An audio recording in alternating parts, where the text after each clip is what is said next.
para ello, les invito a que abran sus Biblias en Hechos capítulo 19, versículo 23 en adelante.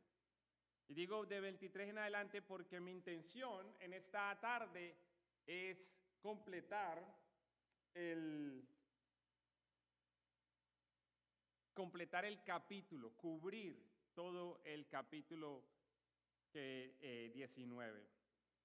Mientras que buscan este pasaje, aprovecho para destacar que de acuerdo al contexto, el evangelio se difundió rápidamente por toda la región de Asia, que es la actual Turquía, y que así como se difundió rápidamente el evangelio, también se difundió su efecto. Pues como ustedes saben y como dice Romanos capítulo 1, versículo 16, el evangelio es poder de Dios en acción para salvar a todos los que creen. Y por lo tanto, como la salvación de los pecadores incluye, óigame bien, incluye tanto perdón de pecados como liberación de hábitos pecaminosos, la vida de los efesios que depositaron su confianza en Jesús al oír y creer el evangelio comenzó a cambiar radicalmente, a tal grado que afectó los ingresos de quienes vendían ídolos. Con eso en mente, veamos qué ocurrió ahí en Éfeso según Hechos, capítulo 19, versículo 23 al 41. Y para mayor reverencia a la palabra, le ruego que se ponga de pie mientras leemos estos versículos. Vamos a tratar de hacerlo juntos cuando... ¿Qué tal si lo hacemos por porciones? Yo lo voy a leer completamente, pero van a haber momentos en que voy a levantar mi mano y ahí es para que lo leamos todos. Voy a leer de la Nueva Traducción Viviente y si usted no tiene la Nueva Traducción Viviente, ¿qué tal si presta atención a lo que está en pantalla? Y esto es lo que dice la palabra de Dios. Por ese tiempo se generó un grave problema en Éfeso con respecto al camino. Comenzó con Demetrio, un platero que tenía un importante negocio de la fabricación de templos de plata en miniatura de la diosa griega Artemisa. Él les daba trabajo a muchos artesanos, los reunió a todos, junto con otros que trabajaban en oficios similares, y les dirigió las siguientes palabras. Leámoslo todos. Caballeros, ustedes saben que nuestra riqueza proviene de este negocio, pero como han visto y oído, este tal Pablo ha convencido a mucha gente al decirle que los dioses hechos a mano no son realmente dioses, y no solo lo ha hecho en Éfeso, sino por toda la provincia. Por supuesto que no solo hablo de la pérdida del respeto público para nuestro negocio, también me preocupa que el templo de la gran diosa Artemisa pierda su influencia y que Artemisa, esta magnífica diosa adorada en toda la provincia de Asia y en todo el mundo, se le despoje de su gran prestigio. Al oír esto, montaron en cólera y comenzaron a gritar: ¡Grande es Artemisa de los Efesios! Pronto toda la ciudad se llenó de confusión. Todos corrieron al anfiteatro arrastrando a Gayo y Aristarco, los compañeros de viaje de Pablo, que eran macedonios. Pablo también quiso entrar, pero los creyentes no lo dejaron. Algunos de los funcionarios de la provincia, amigos de Pablo, también le enviaron un mensaje para suplicarle que no arriesgara su vida por entrar en el anfiteatro. Adentro era un griterío. Algunos gritaban una cosa y otros otra. Todo era confusión. De hecho, la mayoría ni siquiera sabía por qué estaba allí. Los judíos de la multitud empujaron a Alejandro hacia adelante y le dijeron que explicara la situación. Él hizo señas para pedir silencio e intentó hablar, Pero cuando la multitud se dio cuenta de que era judío, empezaron a gritar de nuevo y siguieron sin parar como por 2 horas. Grandes Artemisa de los Efesios, grandes Artemisa de los Efesios. Por fin, el alcalde logró callarlos lo suficiente para poder hablar. Ciudadanos de Éfeso, les dijo, todos saben que la ciudad de Éfeso es la guardiana oficial del templo de la gran Artemisa, cuya imagen nos cayó del cielo. Dado que esto es un hecho innegable, no deberían perder la calma al hacer algo precipitado. Ustedes han traído a estos hombres aquí, pero ellos no han robado nada del templo, ni tampoco han hablado en contra de nuestra diosa. Todos juntos. Si Demetrio y los artesanos tienen algún caso contra ellos, las cortes están en sesión y los funcionarios pueden escuchar el caso de inmediato. Dejen que ellos presenten cargos formales y si hubieran quejas sobre otros asuntos, podrían resolverse en una asamblea legal. Me temo que corremos peligro de que el gobierno romano nos acuse de generar disturbios, ya que no hay razón para todo este alboroto. Y si Roma exige una explicación, no sabremos qué decir. Entonces los despidió y ellos se dispersaron. Padre, Señor, a la luz de este pasaje, y a punto, Señor, de hablarle a tu pueblo en tu nombre, te ruego, Señor, que pueda contar también con tu poder, Señor. Que esta palabra, en la misma medida que va entrando por los oídos de todos los oyentes, Señor, ella se transporte hasta su corazón y de ahí se extienda a sus miembros para que no solamente seamos oidores, sino también hacedores y que así nuestra vida continúe ese proceso de transformación que tú empezaste desde el mismo instante, Señor, que nos pusiste la mirada, nos salvaste, y así es como tú nos estás santificando, Señor, para tu gloria. Ayúdame, Señor. También te ruego, Señor, que así como me uses, también, Señor, te glorifiques. Esto te lo ruego en el nombre de Jesús. Amén. Bien puedan, tomen asiento. Como pueden observar, la verdad del evangelio que se estaba difundiendo por toda Asia, en la medida que estaba siendo expuesta, creída, y no solamente expuesta y creída, sino también vivida, esto afectó a los demás. Y no solamente los afectó, los enojó. Enojó a quienes creían y bebían de mentiras. Mientras unos creían en la verdad y eran transformados por la verdad, ellos vivían diferente y esto afectaba a los que vivían de mentiras. Empezando por Demetrio, un empresario dedicado a la fabricación y venta de templos de plata en miniatura de la diosa griega Artemisa. Este fue el hombre que convocó a sus empleados y a otros que trabajaban en oficios similares para envenenarlos en contra de Pablo. Pues de acuerdo al argumento que él presenta, la venta de templos miniatura comenzó a decaer en todo Asia por culpa de Pablo, quien, según Demetrio, convencía a mucha gente al decirles que los dioses hechos a mano, oiga el argumento que él está diciendo, al decirles que los dioses hechos a mano no son realmente dioses. Noten cuán necio e irónico es el argumento. Por un lado, Demetrio reconoce que los dioses que vende son hechos a mano. Pero al mismo tiempo, él reclama que son dioses reales. Así de necios se vuelven quienes se lucran de la idolatría o adoran ídolos. O como dice Isaías capítulo 44, versículo 9, qué necios son los que fabrican ídolos. Esos objetos tan apreciados en realidad no valen nada. Los que adoran ídolos no saben esto.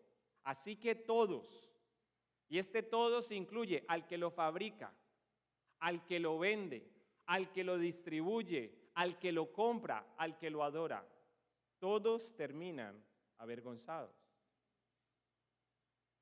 Ahora bien, aunque dicho argumento fue un gran disparate, y sí que lo fue, o sea, hechos a mano, pero son reales. Aunque dicho argumento fue un gran disparate, eso no quiere decir que Demetrio carecía de astucia y de persuasión.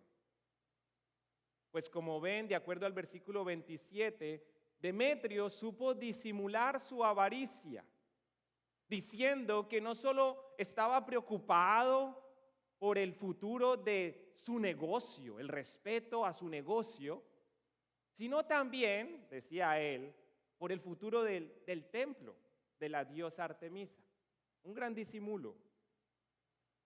El templo de la diosa Artemisa, el mismo que él y otros plateros de Éfeso replicaban en miniatura para venderlos a quienes venían a contemplarlo de cerca, a contemplar el templo real de cerca.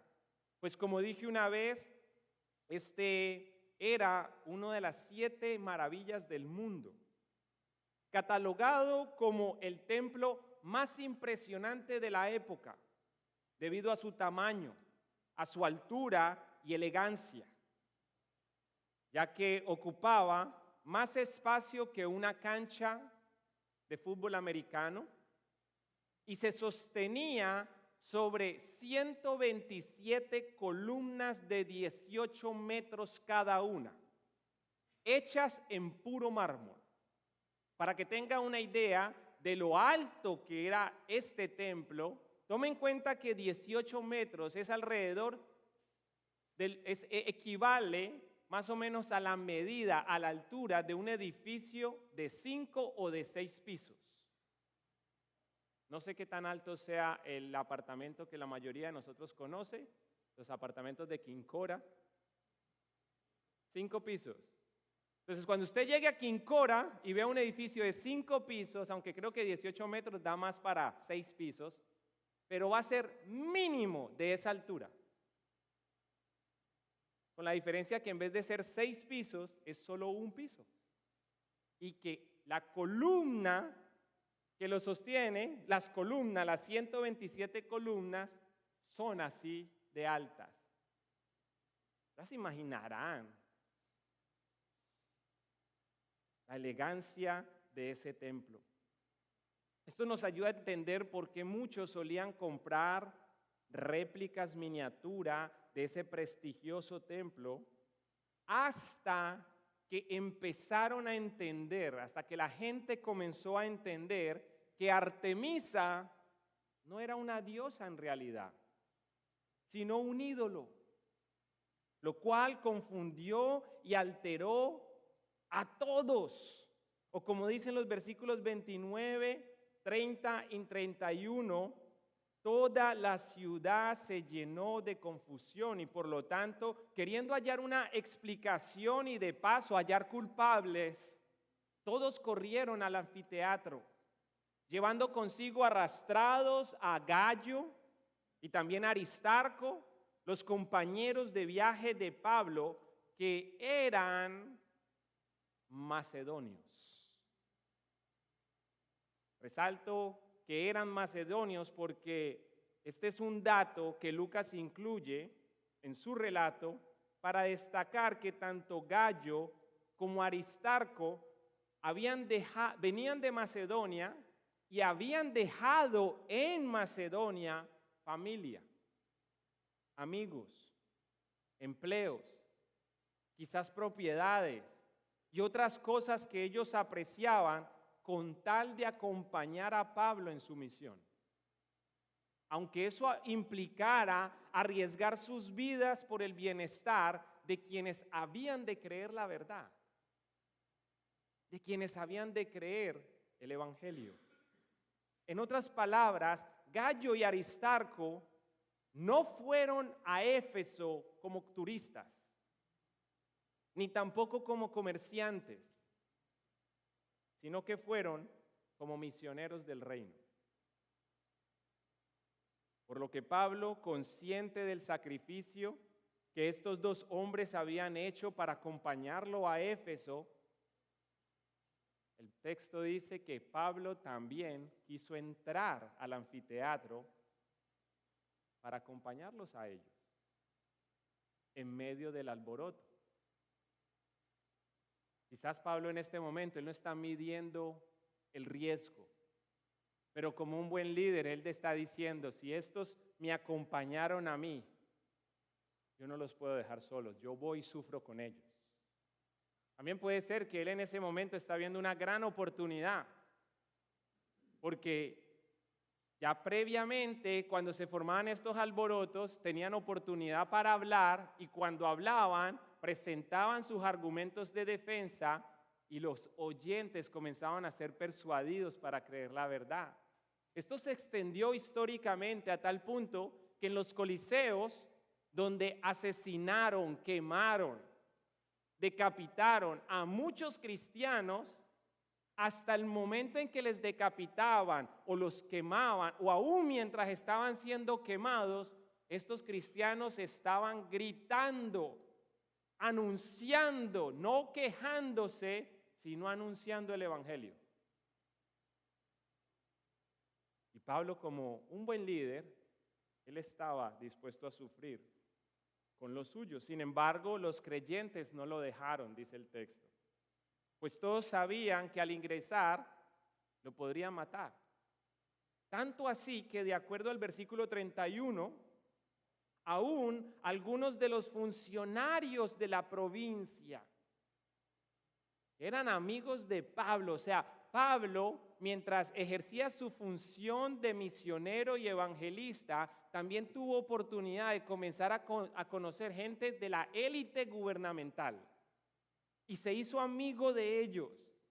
Y le tomaron tanto cariño a Pablo que ellos le enviaron un mensaje para suplicarle que no arriesgara su vida por entrar en el anfiteatro, al cual le cabían unas 25,000 personas. Siendo así, uno de los escenarios más grandes de aquel entonces, junto al Coliseo romano, al que le cabía más del doble, y el Teatro de Pompeyo, que le cabían unos cuantos miles menos. Con eso en mente, quiero pedirles un favor a todos. Vamos a usar la imaginación. Quiero que use su imaginación y viaje conmigo al lugar de los hechos.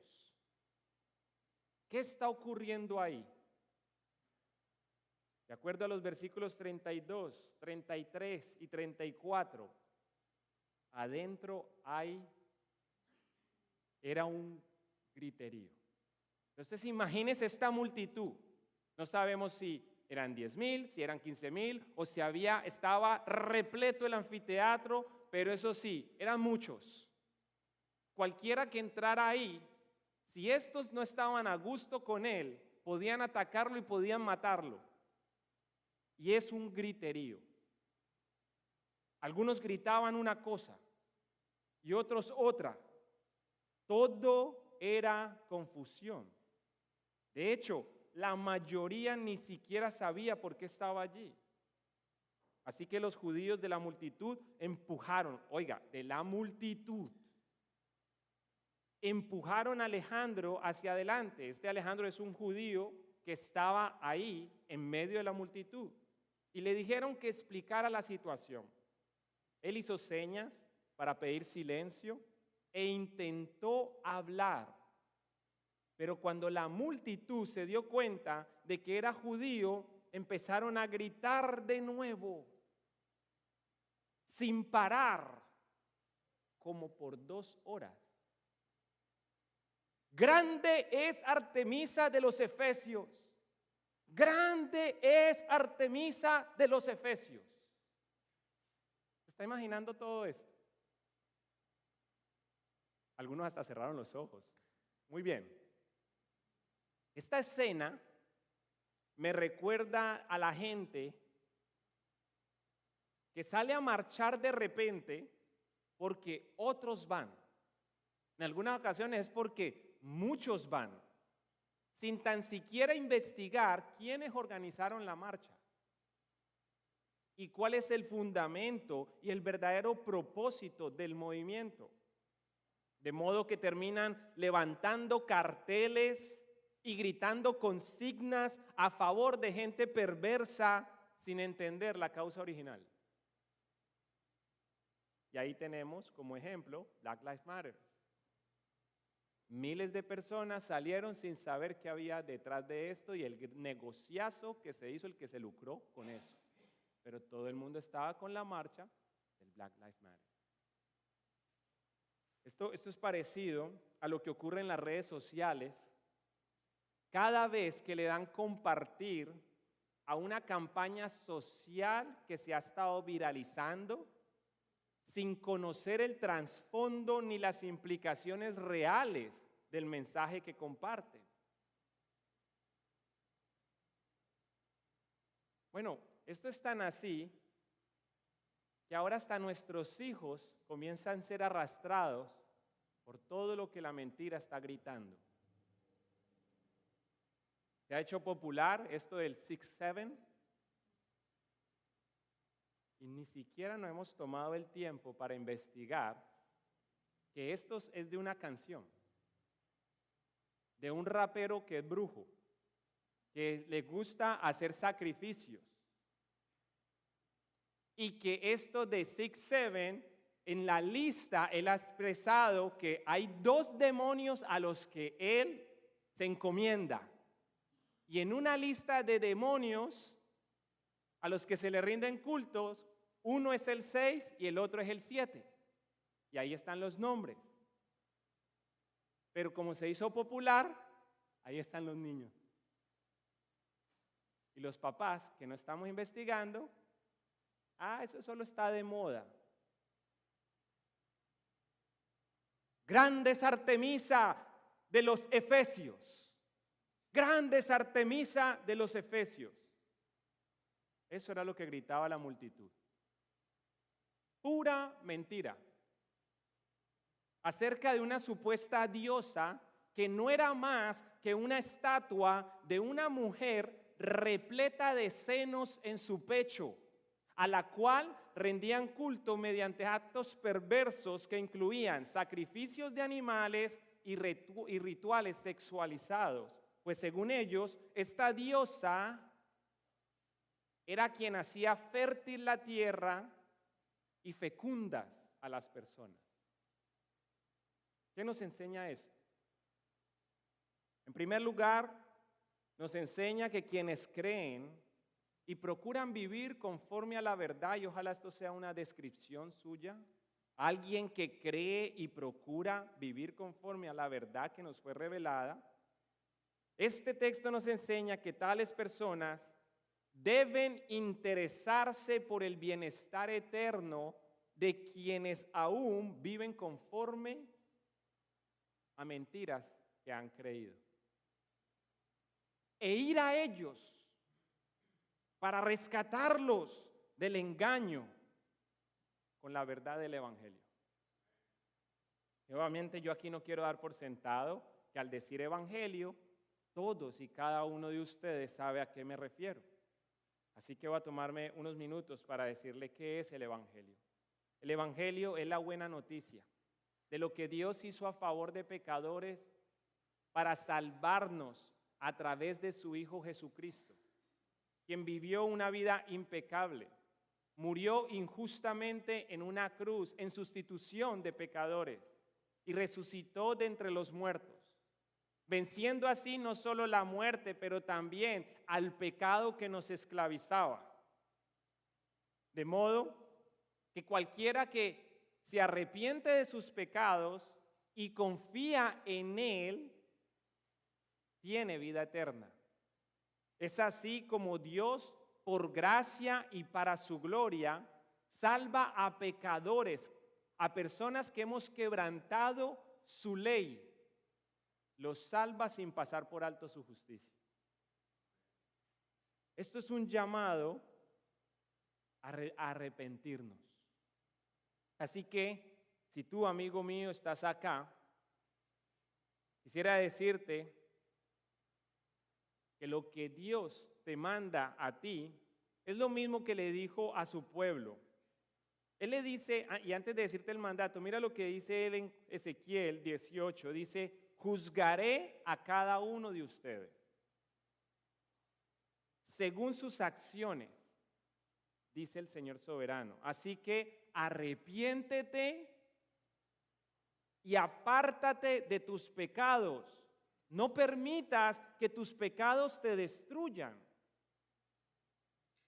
Deja atrás tu rebelión y procura encontrar un corazón nuevo y un espíritu nuevo. ¿Por qué habrías de morir? Y el versículo 32 dice, no quiero que mueras.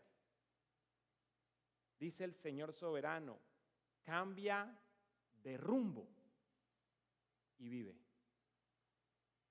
Hermano, esto se le dice a los amigos, pero eso se le recuerda a toda la iglesia. El Señor nos llamó al arrepentimiento, es precisamente con este fin. Cambiemos de rumbo y vivamos. Vivamos de una forma distinta a los que siguen atrapados en el engaño. En segundo lugar, este relato nos enseña que quienes viven engañados solo se interesan por sí mismos y por ende suelen enojarse con quienes creen, viven y predican la verdad, y más aún si sus intereses se ven afectados por lo que ellos dicen, por lo que estos hacen y también por lo que dejan de hacer. En aquel entonces, ¿qué fue? Ellos dejaron de idolatrar. Ellos ya no querían seguir rindiéndole culto a ese ídolo. Al enterarse, al encontrar que eso no era una diosa real, dejaron de hacer esto, pero eso afectó a las personas. Afectó a los vendedores de ídolos, a tal punto que los enojó. Por último, tomando en cuenta el desenlace del relato, aprendemos que Dios es Rey soberano de uno y de todos, sea que crean o no, y que en ocasiones Dios, en su soberanía, usará aún a incrédulos para bendecir o proteger a los suyos, para bendecir y proteger a aquellos que se han creído y confiado en Él. Y como ejemplo de eso vemos que Pablo, Gallo y Aristarco no fueron rescatados por la intervención de un ángel que vino del cielo. No fue Pablo el que entró como si fuera Rambo a pelear contra la multitud, tomó a sus dos amigos y los sacó de ahí. ¿A quién usó Dios? Usó al alcalde, un hombre que creía en Artemisa. Él dice, este hecho de que Artemisa nos vino desde el cielo, esto es innegable. Un hombre que creía en Artemisa. Pero fue él el que vino, cayó a la multitud y de paso las calmó, recordándoles que si seguían con el alboroto, corrían peligro de que el gobierno romano los acusara de generar disturbios, puesto que no contaban con una explicación válida que justificara tanta gritería. 2 horas llevaban gritando. Fue así como Dios liberó a Gallo y a Aristarco y a su vez a Pablo del alboroto que casi les arrebata la vida. lo cual inspiró a Pablo a escribir lo siguiente en 2 Corintios 1, versículo 8 al 9. Amados hermanos, pensamos que tienen que estar al tanto de las dificultades que hemos atravesado en la provincia de Asia. Fuimos oprimidos y agobiados más allá de nuestra capacidad de aguantar, y hasta pensamos que no saldríamos con vida. De hecho, esperábamos morir. Pero como resultado, dejamos de confiar en nosotros mismos y aprendimos a confiar solo en Dios, quien resucita a los muertos. Lo cual nos lleva de la mano a la pregunta más importante. Usted no apartó este tiempo, esta tarde, solo para recibir información, aunque toda esta información está interesante, es poderosa si además de leerla la estudiamos, y si además de leerla y estudiarla la estudiamos, la creemos. Esto es poderosísimo, pero la manifestación del poder que reside en esta palabra se nota en la manera que la practicamos. No somos meramente oidores, queremos ser hacedores. Así que la idea no es solamente recibir información, más que información, ¿qué quieren ustedes? Queremos una transformación. Queremos ver cómo ponemos esto en práctica. Hoy ya no estamos con esta situación de rendirle culto a una estatua. Pero ¿cómo podemos contextualizar esto? Así que voy a contar hasta 3 y ustedes hacen la pregunta más importante que pueden hacerse ahora. Y entonces le compartiré 2 aplicaciones. 1, 2 y 3. ¿Y ahora qué? En primer lugar, si en realidad, iglesia, si en realidad creen el Evangelio y están dispuestos a vivir según la verdad, pese a lo molesto que esto puede ser para otros, o lo incómodo que puede hacer para aquellos que nos rodean,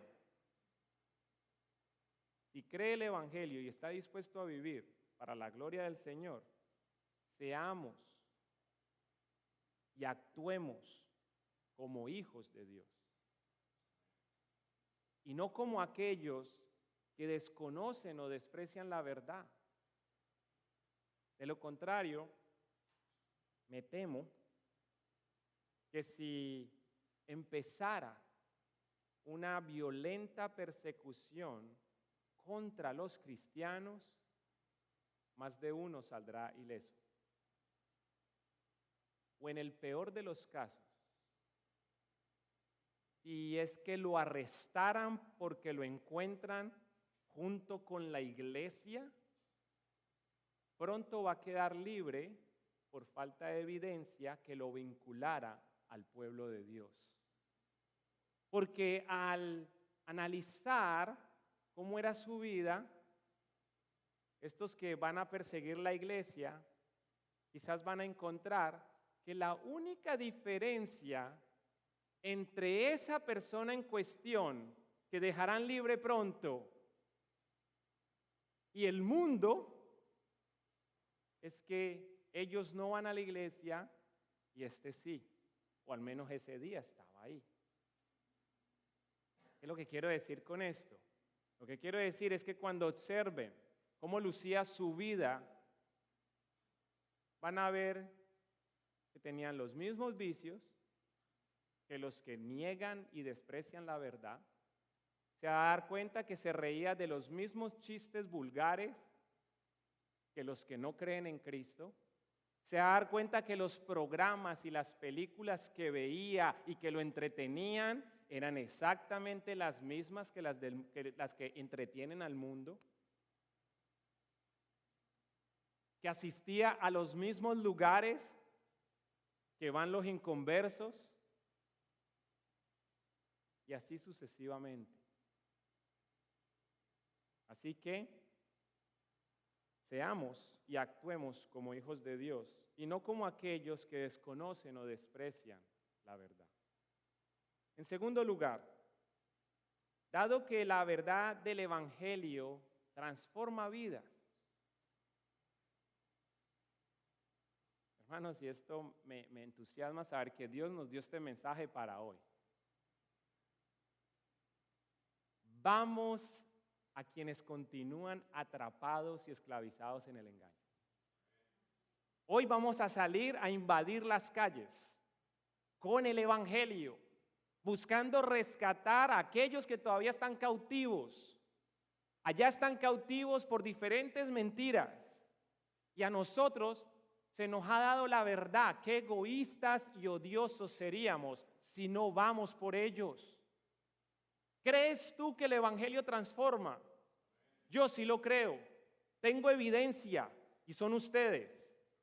¿Cómo no voy a salir sabiendo que la misma necesidad que tenías tú de salvación cuando el Señor te salvó, la misma necesidad que tenía yo de salvación cuando el Señor me salvó y la misma necesidad que tenemos todos de que el Señor transforme nuestras vidas?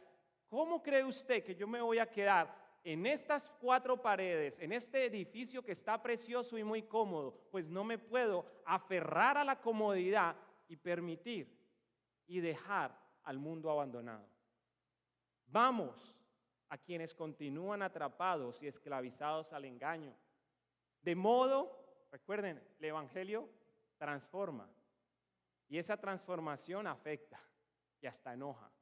Entonces, cuando nosotros vayamos, que nuestra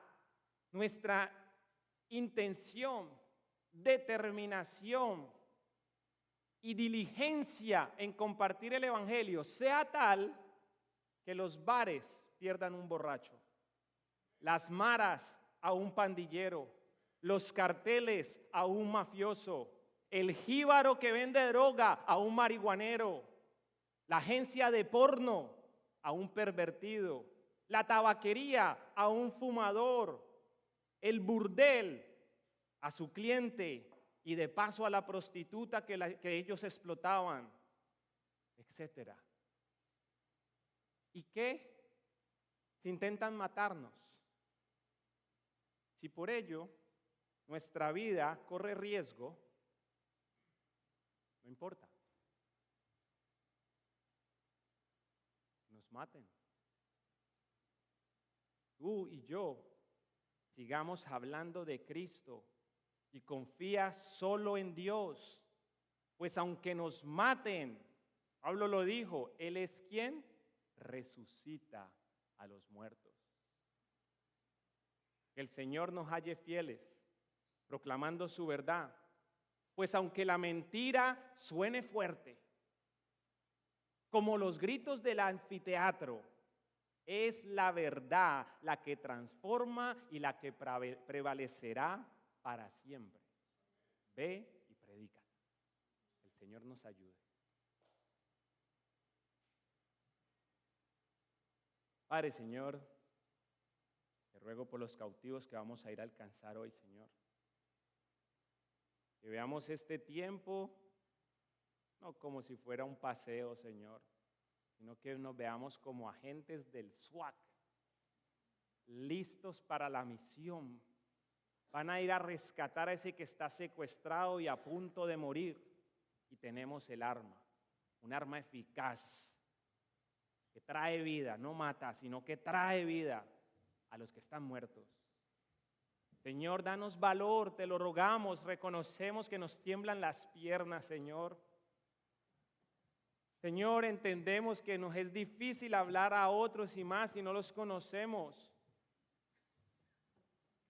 Pero te ruego, Señor, que el día de hoy todos los que vamos a las calles podamos contar con el valor que tú das para que muchos